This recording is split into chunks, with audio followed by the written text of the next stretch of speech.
이렇게 반가운 얼굴들을 보게 되고 또 보고 싶은 얼굴들을 이렇게 만날 수 있다고 하는 것이 나이가 들어가면서 점점 감사하고 고맙고 또 너무 행복했습니다. 어제 장로님의 결혼식에서 우리 성도님들 얼굴을 뵙고 너무 감동이 됐고 또 오늘 함께 이렇게 예배를 할 수 있어서 너무 은혜가 되고 정말로 하나님 앞에 행할 일이 감사밖에는 아무것도 하지 않겠는가 라고 하는 생각을 또 한번 하게 됐습니다. 이렇게 섬기던 교회에 오면 담임하고 있는 유 목사님께서 강단을 통 내주시고 설교를 하시라고 꼭 하셔야 된다라고 얘기를 하니까 너무 감사한 거지요. 나이 든 사람들은 어디 가면 잘 써주지를 않아요. 노인네들은 자꾸 옆으로 밀려나는데 그래도 우리 검단산길 교회에 오면 설교를 하라라고 이렇게 귀한 강당을 내주시니까 제가 너무 감사하고 정말로 행복합니다. 그래서 오늘은 읽은 본문의 말씀을 가지고 정말로 우리가 너무 삶이 감사하고 행복해서 내 백성이 복되도다라고 하는 그 스바 여왕이 솔로몬에게 한 말을 그냥 본문 삼아서 우리 함께 은혜를 나누려고 준비를 했습니다. 함께 즐거운 또 은혜의 시간이 되어지기를 바랍니다. 오늘 그 본문의 말씀의 배경은 오늘 본문에서 기록되어 있는 내용 그대로 스바의 여왕이라고 하는 그 여왕이 솔로몬을 찾아오는 이야기지요. 스바라고 하는 나라는 지금은 에티오피아인데 에티오피아의 여왕이 아주 많은 금은보화를 다 챙겨서 그 다음에 정말 명성이 뛰어나다라고 하는 솔로몬을 찾아가는 거거든요. 그 여정이 만만치 않을 겁니다. 비행기를 타는 것도 아니고 자동차를 타는 것도 아니고 걸어서 가는 겁니다. 얼마나 이 스바의 여왕이 솔로몬의 명성에 정말로 마음을 모았으면 그렇게 먼 거리를 걸어서 낙타들과 함께 찾아갔을까 생각을 좀 하시면서 은혜를 사모하셔야 될 것 같아요. 그런데 그 솔로몬의 명성이 뛰어나다라고 하는 것은 그 당시에 솔로몬이 세상 사람들의 평판이 좋았다는 거예요. 그러니까는 솔로몬이는 이스라엘만이 아니라 그 주변의 모든 나라에서 그 솔로몬에 관한 이야기와 그 솔로몬에 관한 평가가 너무 좋았다는 거예요. 아주 평판이 좋았다는 거예요. 그러니까 우리들이 기억해야 될 것은 그거예요. 누구든지 평판이 좋아야 돼요. 검단산길 교회의 담임 목사님은 참 좋아. 그렇게 소문이 나야 된다는 거예요. 검단산길 교회 장로님은 너무 성품들이 좋아. 아멘. 우리 교회의 어른이야. 누가 아멘 했어? 네. 그렇게 평판이 나야 된다. 내가 아멘 하는 것이 아니라 다른 사람들이 아멘 해줘야 된단 말이에요. 네? 그것뿐만이 아니지요. 와, 우리 검단산길 교회 사모님은 왜 그렇게 아름답고 예뻐?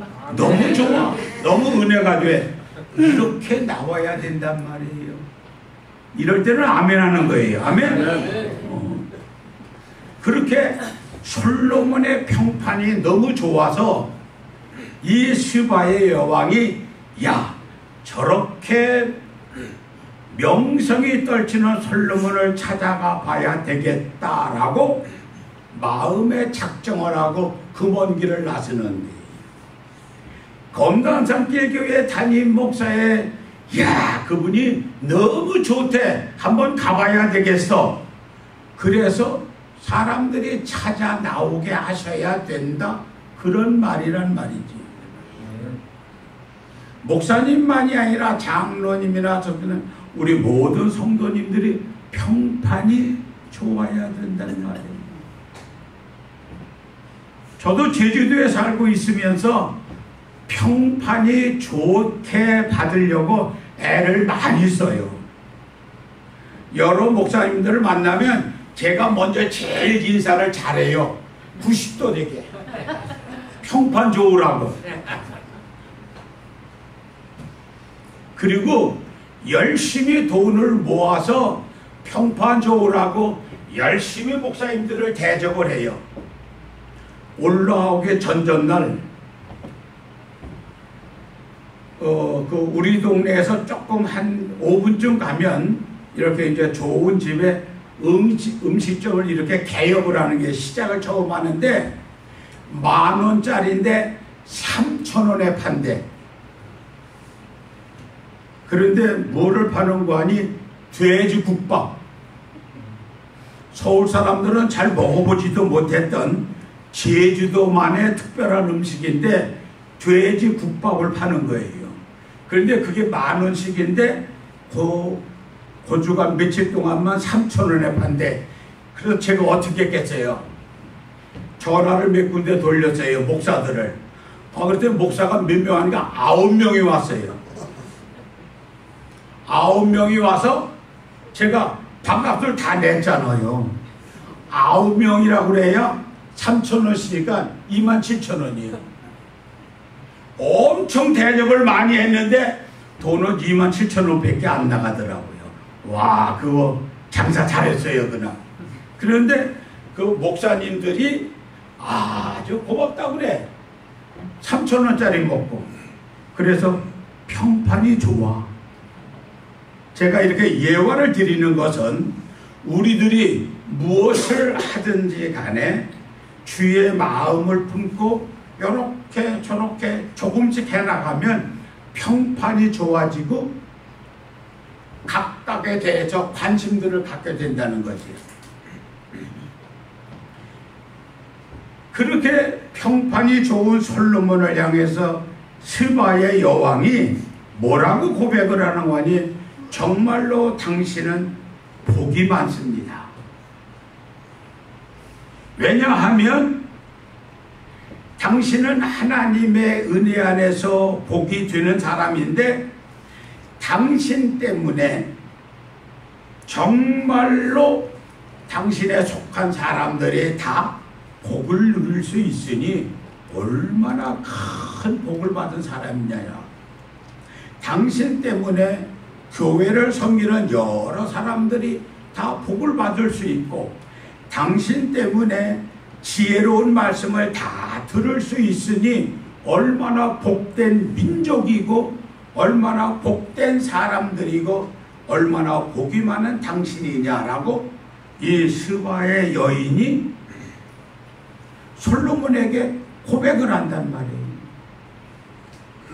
주변에 많은 사람들이 검단산길 교회에 우리들 모두를 보고 당신은 정말로 복이 많은 사람이에요. 그 좋은 검단산길 교회에 나가 함께 성도들 되었고 좋은 목사님과 사모님과 장로님들과 집사님들과 함께 어우러져서 공동체를 만들어 나가고 있으니 얼마나 복된 신앙의 삶입니까? 라고 긍지를 가지고 믿음으로 살아내라는 말이에요. 그래서 우리 모두는 복이 많은 백성이다라는 거지. 복이 많은 사람들이라는 겁니다.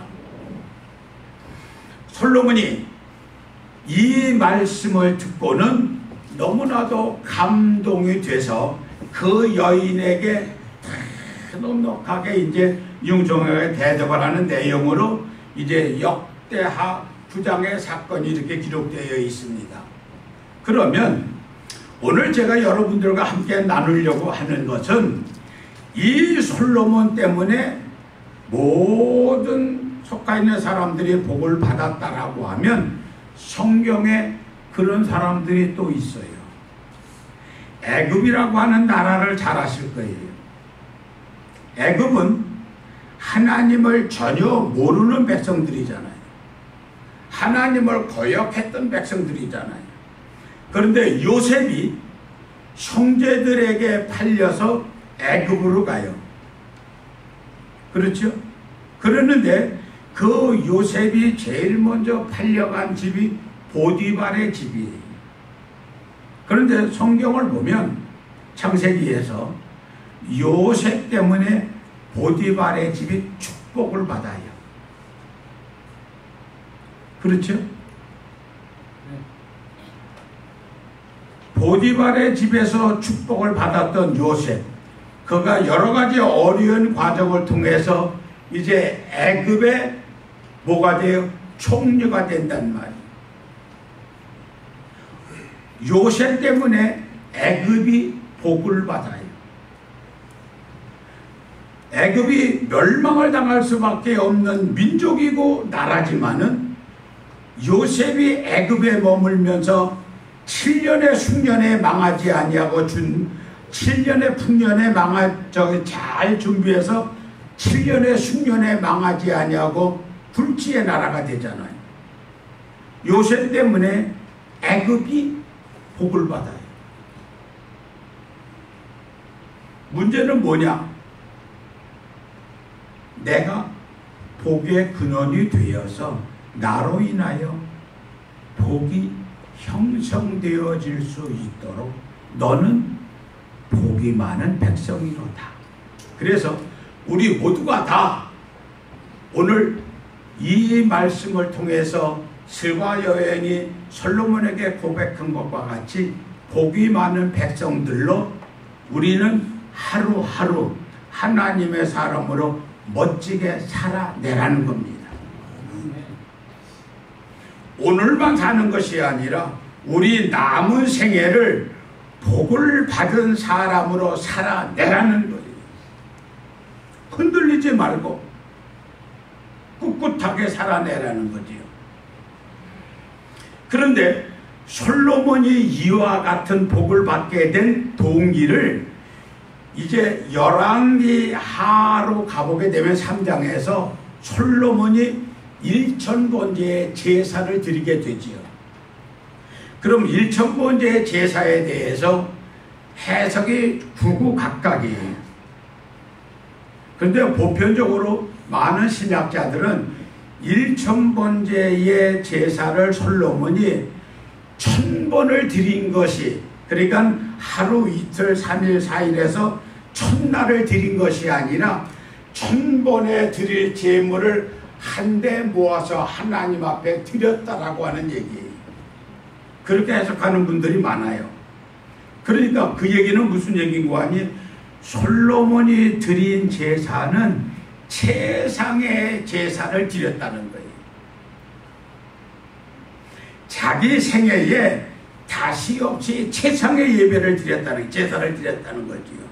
그것을 주님은 뭐라고 얘기하는 거 아니? 요한복음 4장에서 오늘 우리들에게 우리가 예배를 드릴 때에 신령과 진정으로 최상의 예배를 드리라는 거예요.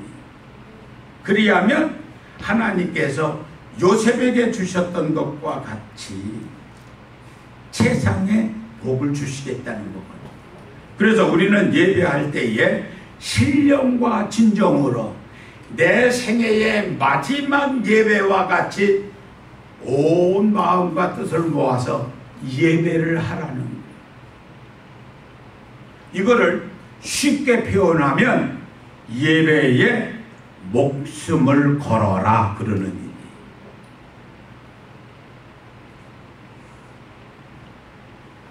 다음번에 또 드리면 되지, 요렇게 생각하지 말라는 거예요.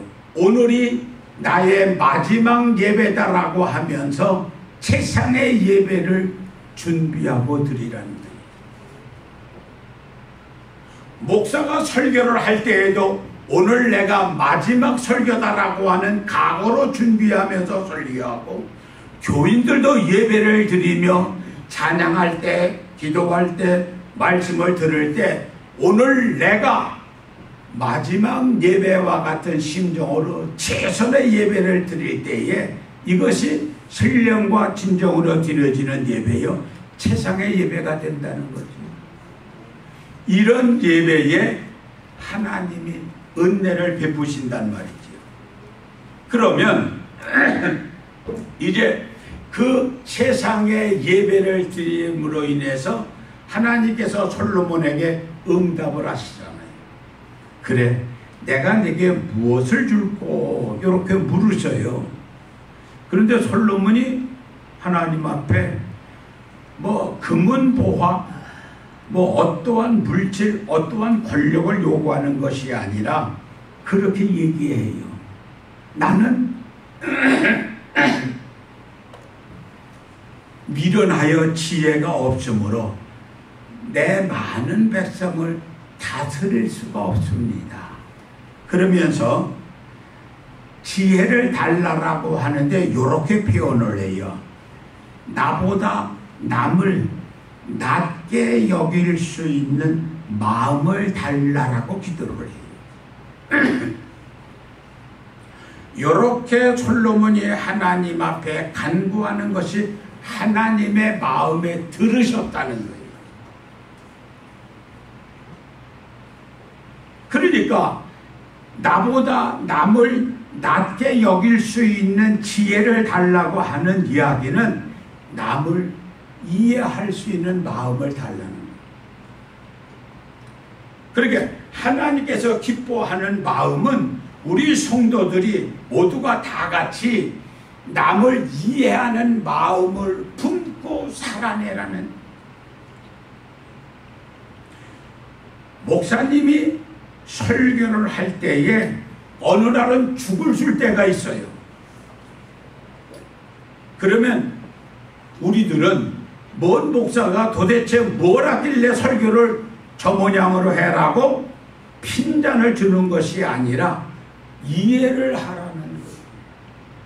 왜 장로님이 저러지? 왜 집사님이 저러지 하는 것이 아니라 왜 그랬을까? 그 사람 편에 서서 그 사람의 마음을 이해하라는 거예요. 이것이 은혜 받은 사람의 마음이고 은혜 받은 사람의 신앙이라는 거예요. 내 생각이 아니라 그 사람 편에 서서 이해를 하라는 거예요. 그거를 성경은 이렇게 나누어서 표현해요. 쉽게 표현하기를 듣는 마음을 달라라고 하는 거예요. 하나님께서 우리들을 만드셨을 때에 우리들의 입은 하나예요. 그렇지요? 귀는 둘이잖아요. 말은 한 번만 하세요. 듣는 것은 두 번. 그러니까 무슨 말인가 하니 듣는 마음을 항상 간직하고 살아내는 것이 바로 예배를 신령과 진정으로 드리는 사람의 마음이라는 거예요. 남편은 아내의 말을 잘 들어줘야 돼요. 아내는 남편의 말을 잘 들어줘야 돼요. 왜? 항상 가정에서부터 시작되어지니까. 교회에서는 어째요? 서로 간에 말을 잘 들어주셔야 돼요. 이게 설교하는 목사도 잘 안 돼. 집에서 아내의 말을 잘 들어야 되는데 이게 잘 안 된단 말이에요. 그러나 애쓰고 노력하란 말이에요. 왜?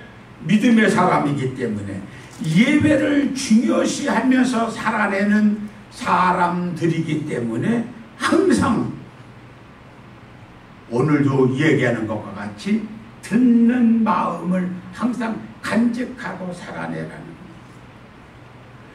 위대하고 큰 것을 하는 것이 아니라 작은 것부터 하시라는 거예요. 어때요? 두 부부 간에 서로 말을 잘 들어주면 행복하지 않겠어요? 이것이 믿음의 가정의 축복이에요. 그래서 저도 애를 써요. 아내 말에 전적으로 동감하려고 마음은 다른 데가 있어도 알았어. 그렇게 살아내야 된다. 왜? 믿음 때문에.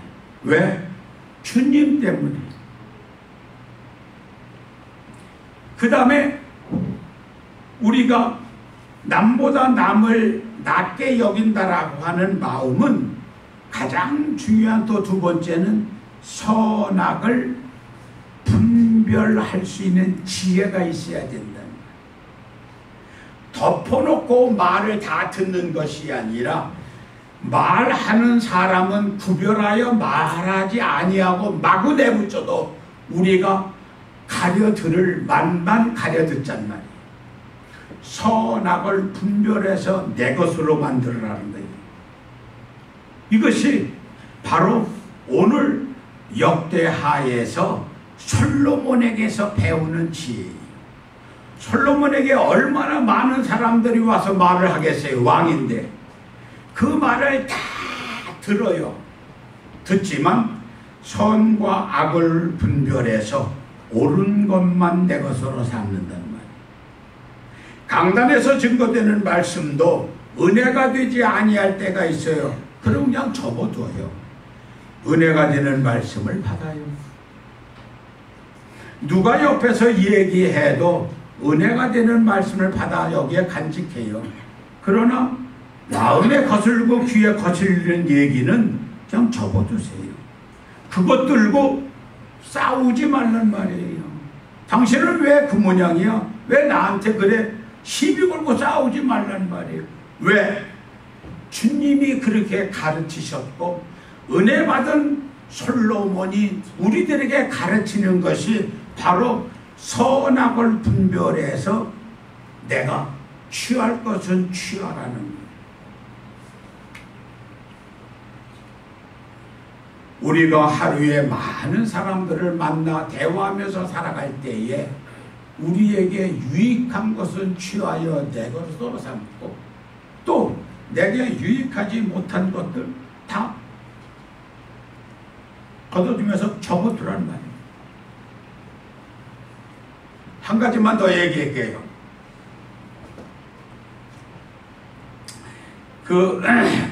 솔로몬이 나보다 남을 낮게 여긴다라고 하는 그 지혜의 마음을 하나님께서 주셔서 입장을 바꿔서 생각하라라고 하는 말 속에는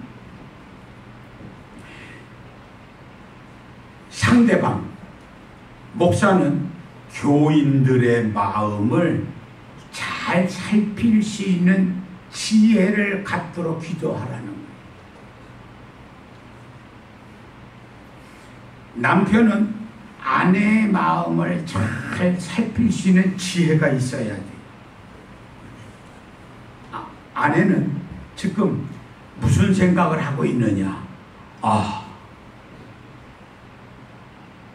이번 달에 뭐 지출해서 이만큼 돈이 들어가서 모자랄 텐데 그 마음을 남편이 헤아려서 그 필요를 충족해 줘야 된다는 거예요.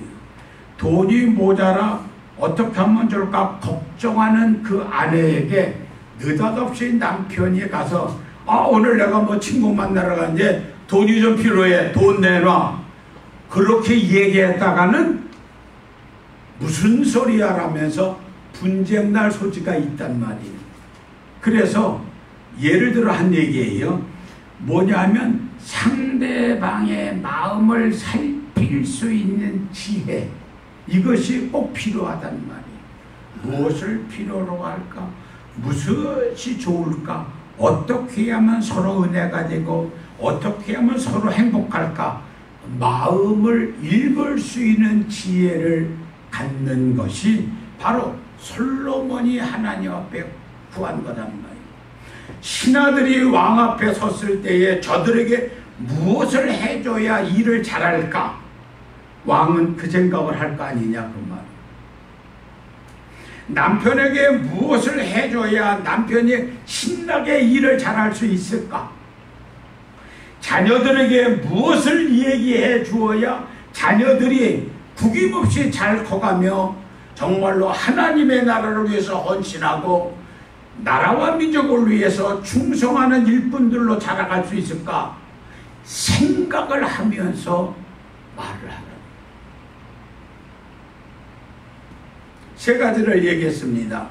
첫째는 듣는 마음을 늘 갖게 해달라고, 선악을 분별할 수 있는 지혜를 달라고, 그 다음에 상대방의 마음을 읽어서 감동을 줄 수 있는 그러한 믿음의 삶을 살아갈 수 있도록 남을 나보다 낮게, 낮게 여기는 그러한 믿음의 삶을 살아내라는. 믿음의 조상 아브라함이 그러한 믿음의 삶을 살아냈고, 또 그 위대한 다윗도 그 역사를 보면 그러한 믿음의 삶을 살아냈고, 오늘 솔로몬도 우리들의 그렇게 말씀을 하고 있다라고 하면, 사랑하는 검단산길교회, 오늘도 이 본문의 말씀을 통해서 스바 여왕이 솔로몬에게 와서 고백하는 것과 같이 주변에 있는 사람들이 우리들을 향해서 정말로 당신은 복이 되는 사람이고 복받은 사람이고 복의 근원의 사람입니다. 왜?